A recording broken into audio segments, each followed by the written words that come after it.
जो मैं नहीं पूरा मऊ जानना चाहता है। मऊ की तमसा नदी है, ये तमसा नदी को बहुत सारे लोग अब नाला बोलने लगे हैं, ठीक है। तो इस नाले शब्द जो है एक श्राप की तरह है। इस श्राप से मुक्ति हमें कब मिलेगी? दोस्तों, मऊ महादेव धाम मऊ का ही नहीं बल्कि पूरे पूर्वांचल के मुख्य पर्यटन स्थलों में से एक बन रहा है। तो आज हम इसी मऊ महादेव धाम पे चर्चा करते हैं। ये मऊ शहर का सबसे, आप देखे होंगे कि बहुत दयनीय स्थिति इस स्थान की थी। मंत्री जी ने सर्वप्रथम यहाँ पे आने के लिए रोड बनवाई, तमाम लाइटें लगवाई। पूरे पूर्वांचल में आप कहीं ऐसे ही प्रतिमा महादेव की नहीं देखने को मिली। देखिए भैया, मैं हूँ या फिर मेरे जैसे हजारों मऊ वाले हों, जब हम लोग किसी अन्य शहर में जाते हैं, जैसे बनारस हो गया या फिर कोई भी शहर, तो हर जगह कुछ मुख्य चीजें होती हैं लाइक घूमने के लिए। तो क्या ये विजन मंत्री जी का उस प्रॉब्लम को दूर कर पाएगा मऊ के लिए?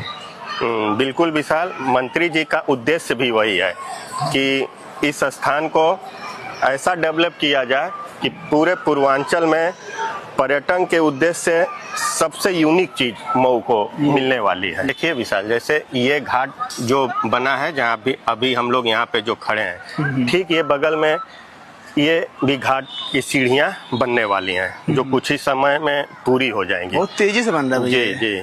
और फिर ठीक इसके सामने जो बच्चन घाट के नाम से उसको जानते हैं, इसका भी डेवलपमेंट जल्द ही शुरू होने वाला है। मतलब दोनों साइड? दोनों साइड। भैया, अगला सवाल बहुत जरूरी है, जो मैं नहीं पूरा मऊ जानना चाहता है। मऊ की तमसा नदी है, ये तमसा नदी को बहुत सारे लोग अब नाला बोलने लगे हैं, ठीक है। तो इस नाले शब्द जो है एक श्राप की तरह है। इस श्राप से मुक्ति हमें कब मिलेगी? क्योंकि भैया ये हजार विकास हो जाए, हजारों करोड़ का विकास हो जाए, ये काम नहीं होगा भैया। ये नदी की सुधार नहीं होगी, नदी साफ सुथरी नहीं होगी, तो ये आपको भी पता है कि ये सारी चीजें किसी काम की नहीं होगी। तो भैया, इस चीज के लिए क्या सलूशन है? इसका हल निकलने वाला है। माननीय मंत्री जी ने पूरे मऊ वासियों की इस पुकार को सुन लिया है और स्वीकार कर लिया है। जल्द ही आपके आगे ये भदेसरा पड़ेगा, वहाँ पे STP प्लांट का निर्माण होगा, वो लग जाएगा। तो उसमें जो ये पानी की गंदगी दिख रही है और जो हम लोगों की नदी नाले का रूप ले ली है, उससे निजात मिल जाएगी। और जब वो ठीक हो जाएगा, तब ये हम लोगों का पूरा घाट और महादेव के एक ये अलौकिक दृश्य यहाँ का बिल्कुल भैया मिल जाएगा। इस सवाल का जवाब केवल मैं नहीं, पूरा मऊ जानना चाहता था।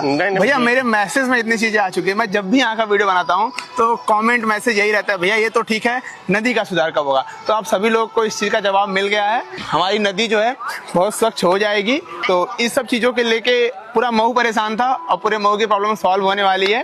तो इन सब चीजों के लिए बहुत बहुत धन्यवाद भैया, और इन सारी चीजों के लिए मंत्री जी को भी बहुत बहुत धन्यवाद।